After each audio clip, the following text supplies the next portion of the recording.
3월은 우리 계속해서 우리 경건에 대한 주제를 가지고 하나님의 말씀을 나누고 있습니다. 경건이란 무엇일까요? 우리가 첫째 주, 둘째 주 계속해서 나누었는데 우리 경건하면 우리가 항상 이것을 기억하면 되겠습니다. 하나님을 두려워하고 사랑하는 그 마음이 동기가 되어서 내 삶 가운데 그것이 나타나는 것. 하나님을 사랑하고 이웃을 사랑하는 삶의 모습으로 나타나는 게 바로 경건입니다. 지난주 우리 야고보서에 있는 말씀을 통해서 이런 삶을 우리가 우리의 삶 가운데 이 세 가지의 갈래로 우리가 말씀을 들었는데요. 우리 자신에 대해서 또 우리 이웃에 대해서 또 이 세상에 대해서 우리가 어떻게 경건한 삶을 살아갈 수 있을지 그에 대해서 우리가 말씀을 나누었습니다. 첫째로 내 자신에 대해서는 하나님의 통제권을 내 입술을 하나님의 통제권을 둘 때에 내 자신에 대해서 이 경건한 모습이 드러난다는 것이죠. 그리고 이웃에 대해서는요, 약한 자들을 긍휼한 마음을 가지고 돌아보는 그 모습이 나타날 때, 또 이 세상을 향해서는 어떻게 해요? 세상을 향해서는 새 속에 물들지 아니하는 그 삶의 모습으로 이 경건의 모습이 나타난다고 우리 같이 말씀을 나누었습니다. 오늘은 이와 같이 경건한 삶을 사는 자에게 주시는 하나님의 복이 무엇인지 같이 말씀의 은혜를 나누기를 원합니다. 시편 32편, 이 시편은 누가 기록한 시편일까요? 오늘 말씀의 제목에 보니까 다윗이 기록한 시라는 것을 우리는 알 수 있습니다. 다윗은 바세바를 범했고 그의 남편을 전쟁에서 죽게 만들었습니다. 다윗은 간음과 살인을 범했지요. 나단 선지자를 통해서 자신의 죄가 드러났고 또 다윗이 즉각적으로 회개함으로 하나님의 징계와 용서를 받게 되었습니다. 우리가 잘 알고 있는 이 시편 51편에 있는 이 말씀은요, 다윗이 하나님께 용서를 구하는 이 기도의 시편이죠. 그리고 우리가 32편 이 말씀은요, 하나님의 용서를 경험한 이 다윗이 죄인들에게, 나와 같이 죄를 범하고 있는 이 죄인들에게 자비로우신 여호와를 찾으라, 이렇게 죄인을 가르치고 교훈하는 시가 우리가 방금 읽은 시편 32편의 시입니다. 다윗은 회개와 하나님의 용서로 그는 큰 복을 얻게 되었습니다. 오늘 다윗이 받은 이 복들을 우리가 살펴보면서 경건한 자가 받게 될 그 복이 무엇인지 같이 말씀의 은혜를 나누기를 원합니다. 첫째로 경건한 자는요, 어떠한 복을 받느냐면 용서의 복을 받습니다. 오늘 본문 5절에 있는 말씀인데 우리 같이 한번 읽어보겠습니다. 시작. 내가 이르기를 내 허물을 여호와께 자복하라 하고 주께 내 죄를 아뢰고 내 죄악을 숨기지 아니하였더니 곧 주께서 내 죄악을 사하셨나이다. 아멘. 다윗은요, 자신의 죄를 인정하고 자백하고 하나님께 용서를 구했는데 하나님으로부터 이 용서의 복을 받았습니다. 우리가 잘 알고 있듯이 이 다윗은요, 누구보다도 하나님을 참 두려워하는 사람이었고 하나님을 사랑하는 사람이었습니다. 그런데 그의 삶에 설마 이런 일이 있을까라고 생각할 정도로 무서운 죄를 저질렀습니다. 그는 남의 여인인 이 바세바를 범했고 또 그의 남편이 우리아를 전쟁에서 죽게 만들었습니다. 그리고 나서 바세바를 자기의 아내로 취했습니다.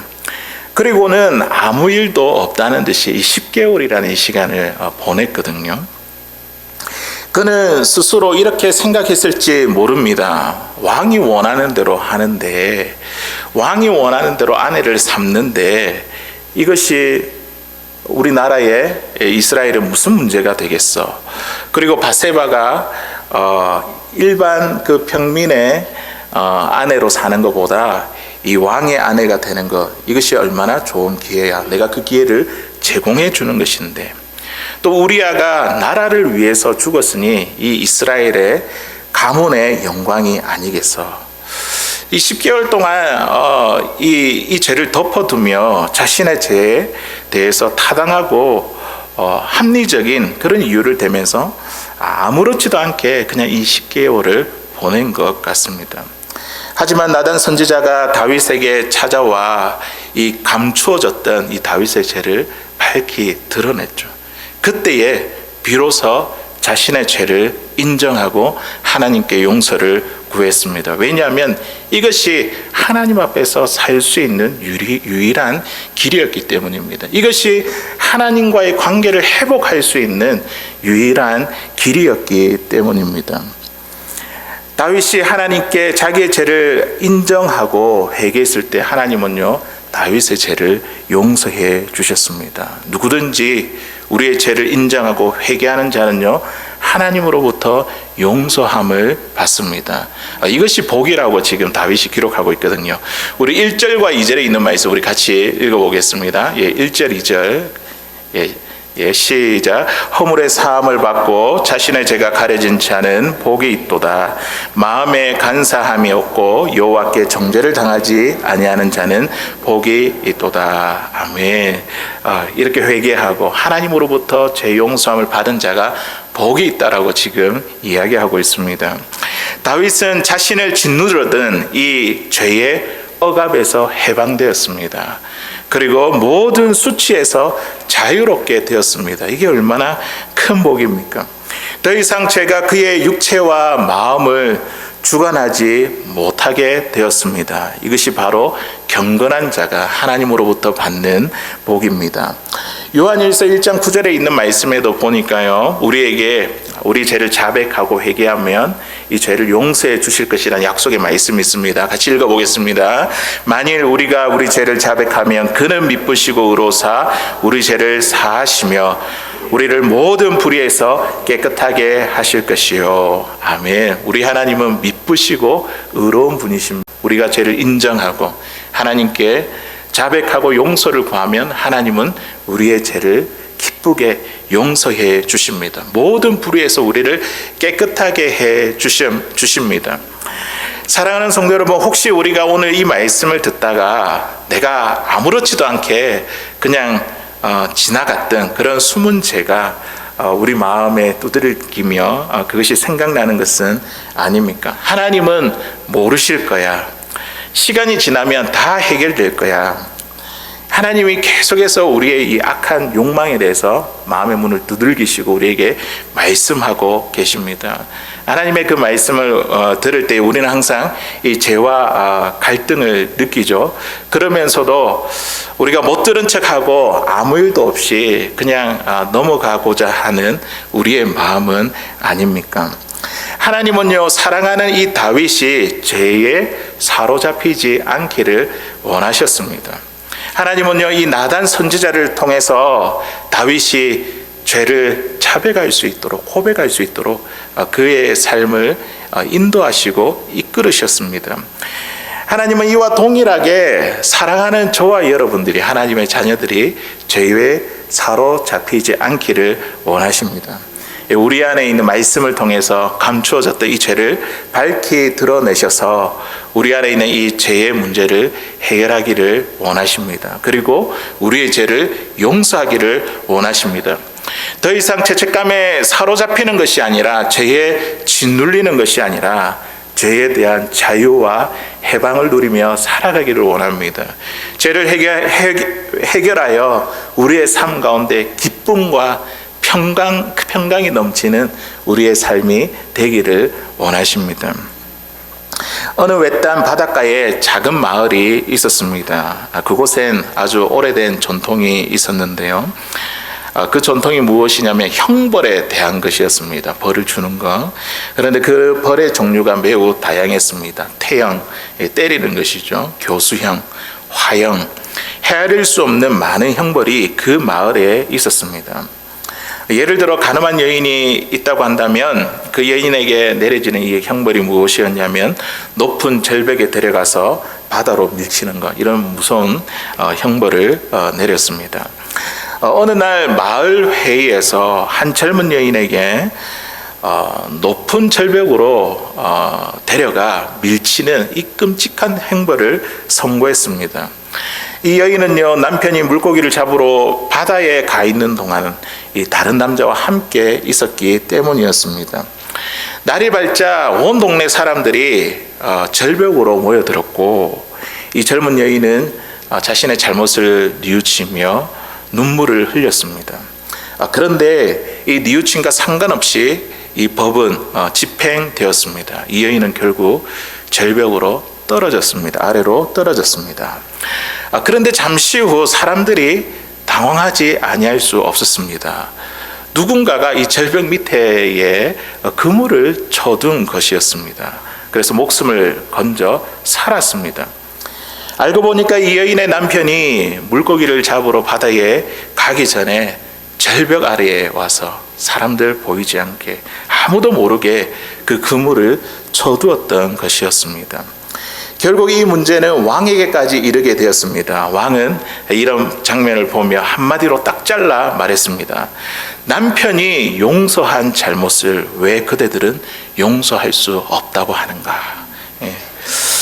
사랑하는 성도 여러분, 저와 여러분은 하나님 앞에서 완벽한 죄인이지 않습니까? 우리는 우리의 죄 때문에 형벌을 받아야 마땅합니다. 그래야지 하나님의 공의가 세워지게 되어 있습니다. 하나님은 우리가 죄에 대해서 형벌을 받게 하셨습니다. 그러나 하나님은요, 미리 우리를 위해서 절벽에 그물을 쳐 두셨습니다. 그것이 무엇인지 아십니까? 그것이 바로 십자가입니다. 십자가. 이 십자가는요, 나 자신이 죽은 것 같은 의미로 하나님의 아들 예수 그리스도를 우리를 죄의 대가로 죽게 하셨습니다. 우리가 예수님을 믿는다는 것은요, 우리가 형벌을 피하는 것이 아니라 십자가라는 그물에 떨어지는 것입니다. 우리가 십자가를 믿는다는 것은요, 곧 하나님으로부터 완벽한 용서를 받는다는 것이죠. 저와 여러분들은 이 절벽 아래에 그물을 미리 쳐두신 이 십자가라는 이 그물을 쳐두신 저와 여러분들 하나님을 이미 만났습니다. 그리고 나의 죄를 대신하여 십자가를 지신 그 예수님을 믿음으로 우리는요, 하나님으로부터 죄 용서함을 받았습니다.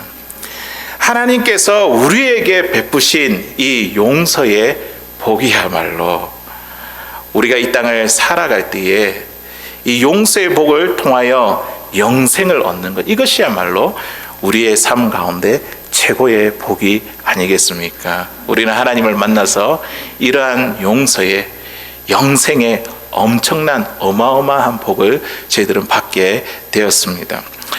두 번째로 우리가 받는 복이 무엇이냐면, 이 경건한 자는요, 만남의 복을 받습니다. 오늘 본문 6절에 있는 말씀 우리 같이 한번 읽어보도록 하겠습니다. 시작. 이로 말미암아 모든 경건한 자는 주를 만날 기회를 얻어서 주께 기도할지라. 진실로 홍수가 범람할지라도 그에게 미치지 못하리이다. 아멘. 오늘 앞서 읽은 말씀에 보니까 이로 말미암아 모든 경건한 자는, 이로 말미암아, 지금까지 이로 말미암다는 것이 무엇이냐면 바로 회개하고 죄 용서를 받은 자들을 말하고 있는 거죠. 이런 자들을 지금 다윗이 뭐라고 이야기를 하고 있냐면 경건한 자라고 이야기하고 있습니다. 우리가 죄가 있지만 하나님께 그 죄를 회개하고 용서를 받은 자, 경건한 자라고 이야기를 하고 있죠. 이 경건한 자는요, 어떤 기회를 얻게 됩니까? 주를 만나는 기회를 얻게 됩니다. 주님을 만나는 복을 받습니다. 다윗은 바세바가 모욕하는 이 장면을 보고 이 그녀가 몹시 아름다워 보였습니다. 다윗에게 악한 욕망이 들어왔던 것이죠. 그때 하나님께서 분명히 이 다윗에게 그의 마음에 말씀하셨을 것입니다. 그만두라. 안 된다. 우리 하나님께서 그 다윗의 마음에 분명히 마음의 문을 두들기시며 말씀하셨을 것입니다. 하지만 다윗은요, 이 마음에 하나님의 말씀보다 악한 욕망이 더 앞서다 보니 육체가 원하는 대로 자신의 감정에 이끌려 갔습니다.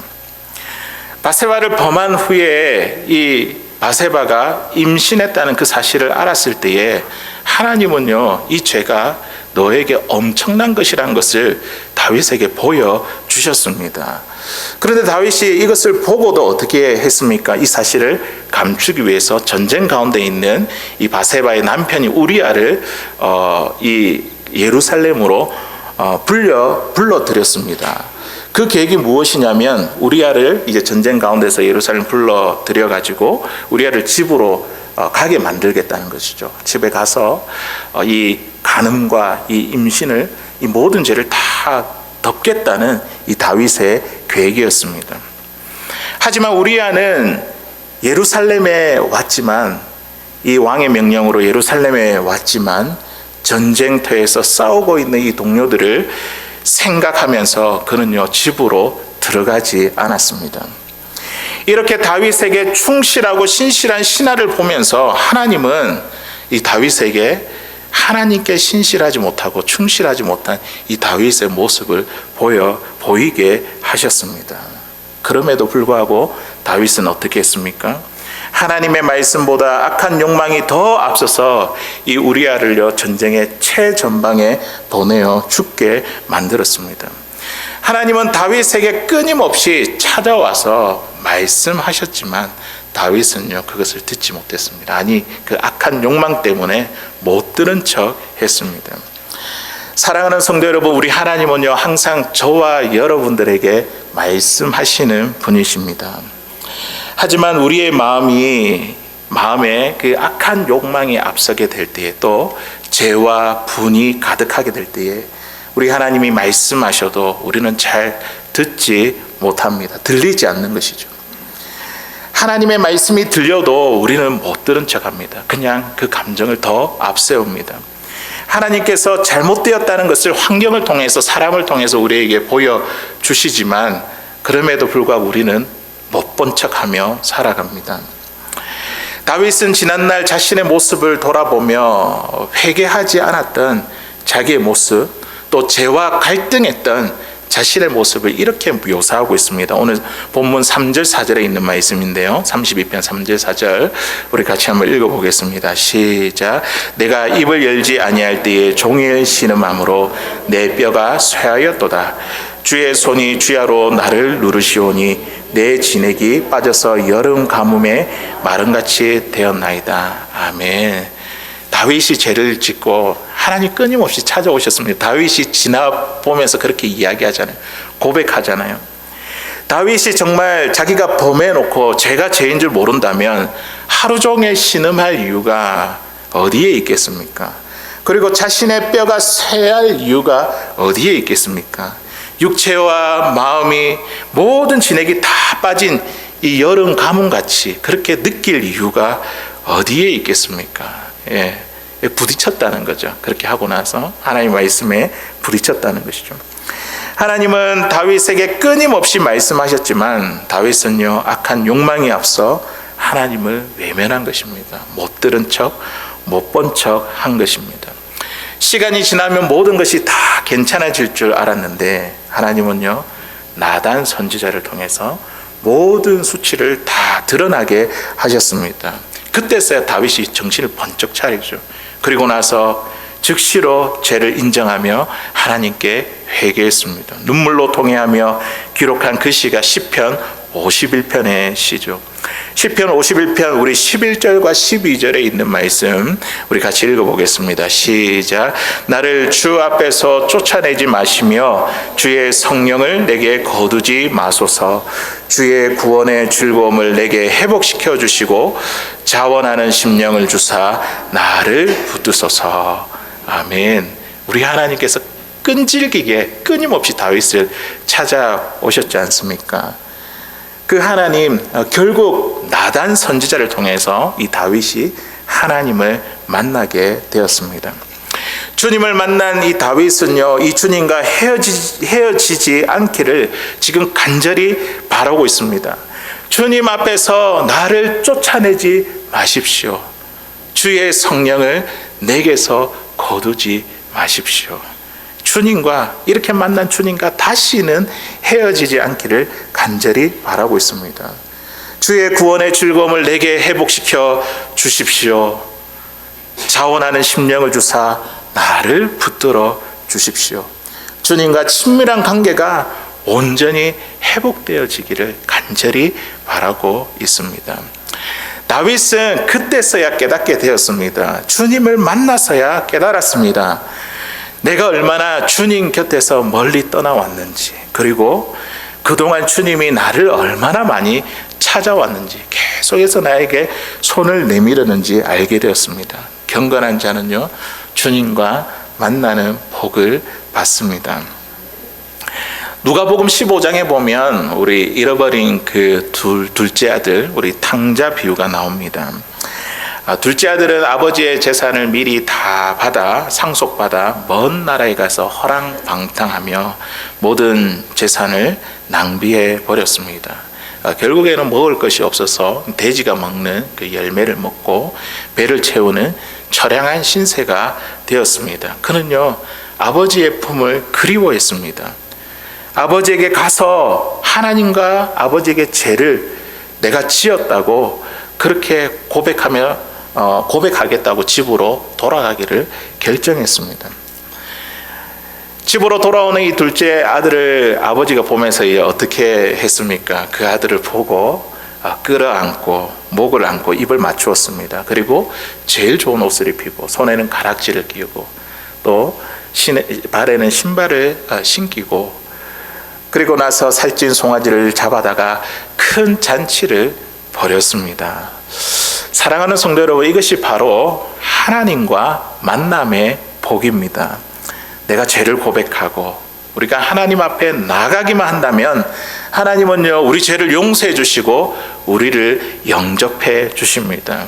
우리의 목을 끌어안고 우리에게 입을 맞춰 주십니다.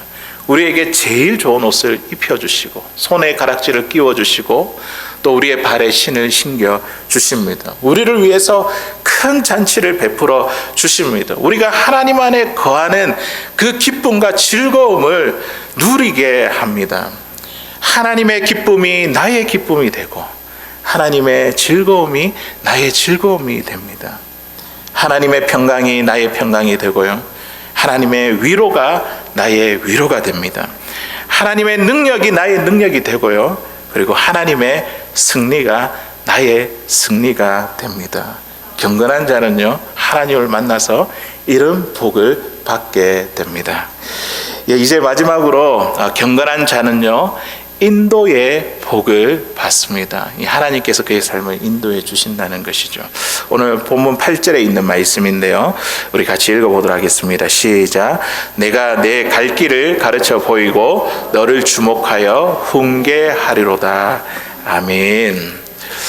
하나님으로부터 인도함을 받는다는 것이 무엇일까요? 방금 읽은 8절에 있는 말씀 보니까 가르침과 훈계를 받는 것, 하나님으로부터 가르침과 훈계를 받는 것이 바로 인도함을 받는 것입니다.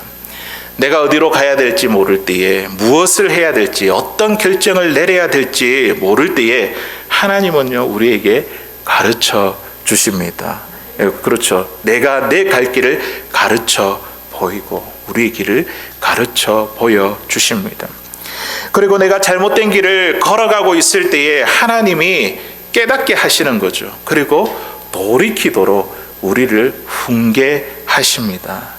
이것이 바로 저와 여러분들을 하나님이 우리를 인도하시는 방법입니다. 다윗은요, 항상 하나님의 인도를 받았습니다. 골리앗과 싸울 때에 그가 이 물맷돌을 들었잖아요. 그리고 나서 하나님의 인도를 받았습니다. 사울이 자기를 죽이려고 할 때에 그는 도망가면서 또 죽일 수 있는 기회가 있었잖아요. 그런데 그의 몸을 손을 대지 않고 그는요, 그냥 하나님의 인도를 받았습니다. 하나님께 맡겼습니다. 블레셋 가드 왕 아기스 앞에서 미친 척하며 하나님의 인도를 받았습니다. 아들 압살롬이 반역을 일으켰는데 그때도 대항하지 않고 저항하지 않고 하나님의 인도를 받았습니다. 도망갈 때에 시므이라는 사람이 돌을 던지며 저주할 때에도 그를 대적하지 않았고 하나님의 인도를 받았습니다. 다윗은 하나님께서 원수 갚아 주시도록 항상 하나님께 맡기고 하나님을 의지하며 하나님의 인도를 받았습니다. 사랑하는 성도 여러분, 경건한 자는 하나님의 인도를 받는 자입니다. 어디로 가야 될지, 무엇을 해야 될지, 어떤 결정을 내려야 될지 모를 때에 하나님은요, 우리에게 가르쳐 주십니다. 가르쳐 보여 주십니다. 혹여나 우리가 잘못된 길로 갔을지라도 하나님은요, 우리에게 교훈하셔서 이 잘못된 길에서 돌이키게 하십니다. 나단 선지자가 다윗에게 찾아와서 다윗의 죄를 드러나게 했을 때에 만약에 우리가 이 다윗의 입장을 한번 생각해 보십시다. 우리가 왕이지 않습니까? 그런데 선지자가 와서 죄에 대해서 지적하고 책망합니다. 얼마나 마음이 불쾌하겠습니까? 화가 나며 내한테 무례하게 말하는 이 선지자를 향해서 당장 감옥에 쳐넣어라, 죽여버려라 이렇게 명령할 수도 있었습니다. 여기가 어디라고 왕 앞에서 함부로 이렇게 입을 놀리느냐, 자신의 권세를 앞세울 수도 있습니다. 이런 왕의 위신과 체면과 명예를 떨어뜨리는 일이기 때문에 이 다윗은 끝까지 이것을 감추고 싶을 수도 있었습니다. 하지만 다윗은요, 나단 선지자의 이야기를 듣고 즉시로 하나님 앞에 무릎을 꿇었습니다. 하나님이 나단 선지자를 통해 다윗이 그 잘못을 깨달을 수 있도록 그를 주목하여 훈계하셨기 때문입니다.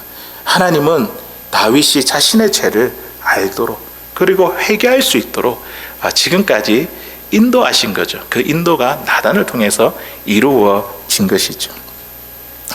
이에 비해서 사울 왕은 어떠합니까? 이스라엘의 첫 번째 왕이 사울 왕은 어떠합니까? 그는요, 하나님의 가르침과 훈계를 받지 않았습니다. 하나님의 인도를 받지 않았습니다. 아말렉과 전쟁의 승리를 통해서 분명히 남김없이 다 모든 것을 다 멸하라, 없게 하라, 하나님께서 그렇게 말씀하셨는데 그는 그 말씀을 외면한 채 이 아말렉의 왕을 포로로 데리고 왔고 그리고 이 좋은 짐승들을 가지고 왔습니다. 사무엘 선지자가 사울 왕을 찾아와 짐승의 울음소리를 들으면서 이것이 무엇인지 물었습니다. 돌이킬 수 있는 기회지 않습니까?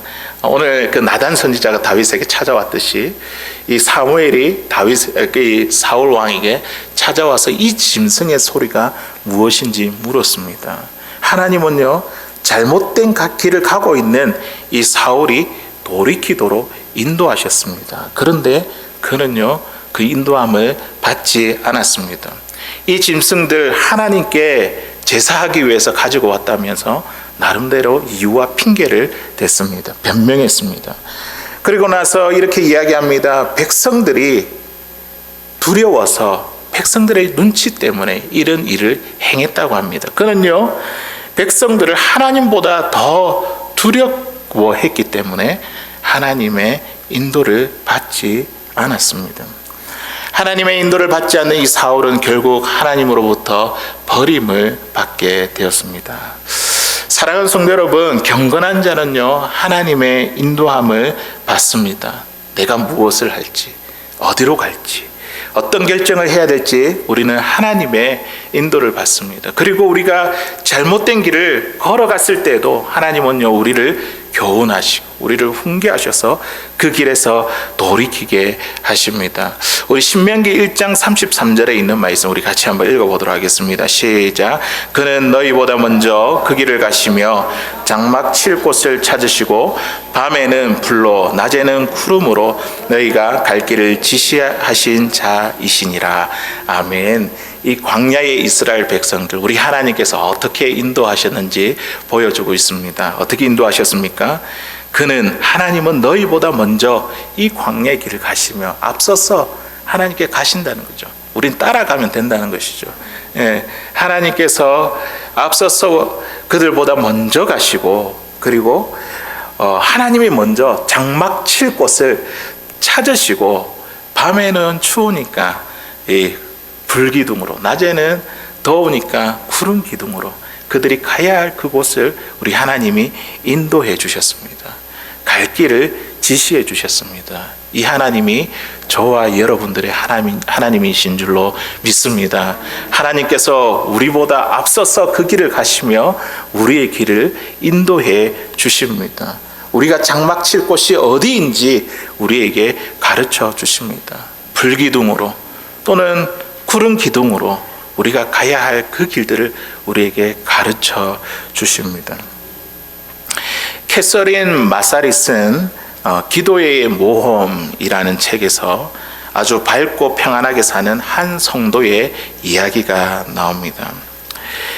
그가 어떻게 이렇게 밝고 평안하게 살 수 있었던 그 비결이 무엇이었냐면 그녀는요 바로 3일을 기다리는 데 있었다고 합니다. 한 번은 어려운 일을 만나 하나님께 기도하자 하나님께서 기다려라 라는 그 마음을 주셨습니다. 이 응답을 받고 정말 답답했지만 하나님의 응답을 받았으니까 주님을 기다리는 이 심정으로 염려와 두려움을 내려놓았더니 정말 3일이 지나자 자신의 문제가 깨끗하게 해결이 되었습니다. 그러면서 이분은 왜 하나님께서 이렇게 3일을 기다리라 하셨을까? 그에 대해서 곰곰이 생각해 보았습니다. 그러면서 예수님이 죽으시고 무덤에 3일 만에 3일 동안 계시다가 부활하신 것을 깨닫게 되었습니다. 그것을 기억하게 되었습니다. 우리 예수님도 십자가에 죽으시고 3일 동안 기다리셨지. 무덤에서 부활하기 전까지 3일 동안 기다리셨지. 그때부터 이분은 어떤 어려움이 다가와도 하나님께 구하고 그리고 3일 동안 기다렸습니다. 무덤 속에 계셨던 예수님을 생각하며 염려와 근심을 다 맡기고 기다리는 삶을 살았습니다. 하나님의 인도를 구했다는 거죠.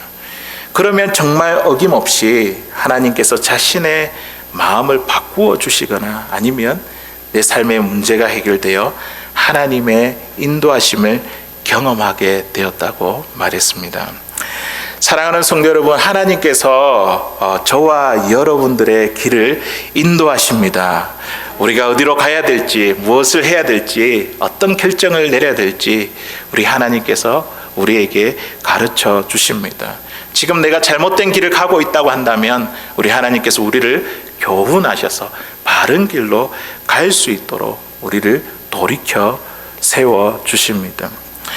저와 여러분들이 오늘 예배의 이 자리에 앉아 있는 거 우연이 아닙니다. 내가 가고 싶어서 이 자리에 있는 것이 아니라 하나님께서 우리에게 예배의 마음을 주셨기 때문에 오늘 저와 여러분들이 이 자리에 있는 것입니다. 이게 하나님의 인도를 받은 것이죠. 내가 하나님께 기도하고 싶은 마음, 찬양하고 싶은 마음, 이것 또한 하나님께서 내 마음 가운데 지금 역사하고 계신다는 것입니다. 내가 잘못된 길을 가고 있다는 것을 깨닫고 회개하는 것, 돌이키는 것, 이 하나님께서 지금 우리 마음 가운데, 우리 삶 가운데 일하시고 계신다는 증거이죠. 다윗이 나단의 책망을 듣고 회개할 수 있었던 것은 하나님께서 지금 다윗의 마음 가운데 돌이킬 수 있도록 그를 인도하셨기 때문입니다. 우리가 누군가를 도와야겠다는 생각이 드는 것, 또 누군가를 위해서 기도하는데 뜻밖의 기도 제목이 생긴다는 것, 이것은 하나님이 내 안에 역사하시고 지금도 나를 인도하고 계신다는 증거입니다. 우리 하나님은 우리를 늘 가르치시고 우리를 훈계하시며 우리를 인도하고 계십니다. 경건한 자는요, 하나님으로부터 이러한 인도의 복을 받습니다. 이제 말씀을 맺겠습니다. 오늘 이 다윗이 하나님께 회개하여 용서를 받아 그가 받은 이 복들이 있습니다. 그가 어떤 복을 받게 되었습니까? 하나님으로부터 용서의 복을 받았습니다. 죄인된 우리가 하나님으로부터 용서를 받았다는 것은요, 이것은 엄청난 축복입니다. 우리가 영생을 얻었잖아요. 이 세상의 끝이 아니라 이 세상 이후의 영원한 삶을 우리가 받았으니 이것이야말로 우리에게 있어서 가장 크고 놀라운 복인 줄로 믿습니다. 그리고 두 번째로 이 일을 통해서 이 다윗은요, 주님을 만나는 복을 누리게 되었습니다. 하나님의 기쁨이 나의 기쁨이 되는 것입니다. 하나님의 능력이 나의 능력이 되고 하나님의 승리가 나의 승리가 되는 것. 하나님의 즐거움이 나의 즐거움이 되는 것. 이게 하나님과의 만남, 하나님과의 영적인 교제를 누릴 때에 우리는 이러한 복을 받습니다. 그리고 세 번째는 하나님의 인도를 받습니다. 하나님이 가르쳐 주신다는 거죠. 그리고 잘못된 길을 걸어갈 때에 우리를 훈계하신다는 것이죠. 하나님의 인도를 받습니다. 우리가 어디로 가야 될지 우리의 방향을 잃었을 때에 하나님은요, 지금도 우리의 마음 가운데에 또 말씀을 통해서 오늘 저와 여러분들에게 가야 할 길을 가르쳐 주시고 또 우리의 삶의 길을 돌이키게 하시는 줄로 믿습니다. 이러한 하나님의 놀라운 복을 누릴 수 있는, 경건한 자의 복을 누릴 수 있는 살아가는 저와 여러분들 다 될 수 있기를 주의 이름으로 간절히 소원합니다.